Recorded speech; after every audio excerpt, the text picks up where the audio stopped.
governador do Banco de Portugal que será um resgate brando, portanto, brando, e também já teve um nome quando se achava que isto talvez não estivesse tão mal, que não precisasse mesmo de ser um resgate de um programa cautelar. Em todos os casos estamos a falar do seguinte: estamos a falar de Portugal fazer um compromisso financeiro com entidades externas, com as mesmas entidades externas com que fez o compromisso financeiro do memorando da Troika, precisamente as mesmas.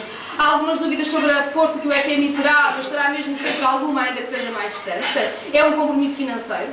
Um compromisso financeiro com garantias de política económica do mesmo estilo das que temos agora, ou seja, desregulação do mercado de trabalho, mais privatizações, mais cortes no Estado Social, mais daquilo a que chamam reformas estruturais e que é a destruição do que foram as conquistas da luta de trabalho. Como sabem, disto das reformas estruturais é como a recessão, é um poço sem fundo. Cada vez que desregulam as leis de trabalho, precisam desregular mais a seguir. Cada vez que privatizam uma grande empresa, um setor estratégico, precisam de privatizar o setor ao lado.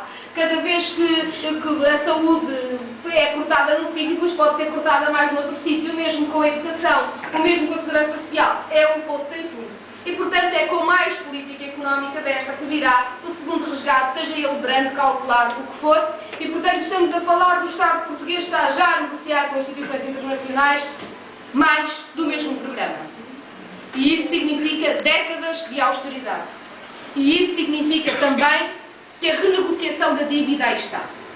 Há 2 anos, quando o Bloco de Esquerda afirmou que a renegociação da dívida era o único caminho, chamaram-nos de caloteiros. Passados 2 anos e com a dívida quase a chegar aos 140% do PIB, já não há ninguém que diga isso.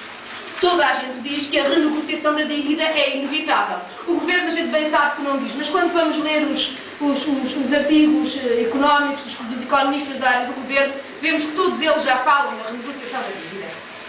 E a renegociação da dívida aí está, como está aí também o segundo resgate, é a necessidade política mais forte das eleições.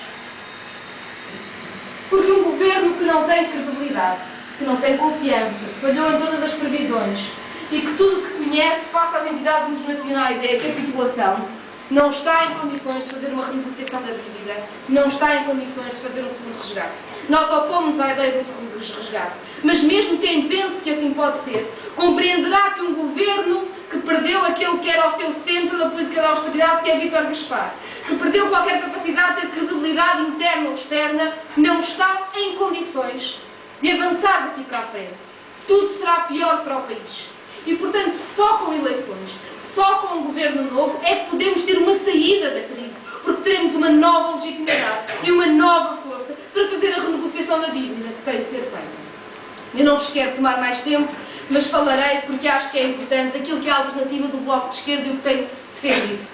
Hoje eu estive reunida com o Jerónimo de Sousa e o João Semedo, fizemos uma reunião das direções do Bloco de Esquerda e do PCP, e o Jerónimo dizia a certa altura, e bem, nós temos um grande problema. Quando chegamos à parte da alternativa, ninguém passa. Quando a gente vai ao nosso programa político, já estou a falar de outra coisa qualquer, querem-nos reduzir um bocadinho a comentadores da desgraça.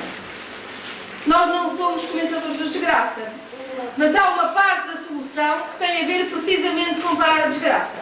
Porque quando nós dizíamos que cortar salários e pensões iria provocar mais dívida, tínhamos razão, porque fez diminuir o mercado interno, com isso houve mais recessão, houve menos receitas fiscais. Quando nós dizíamos que a subida de impostos, como estava a ser feita,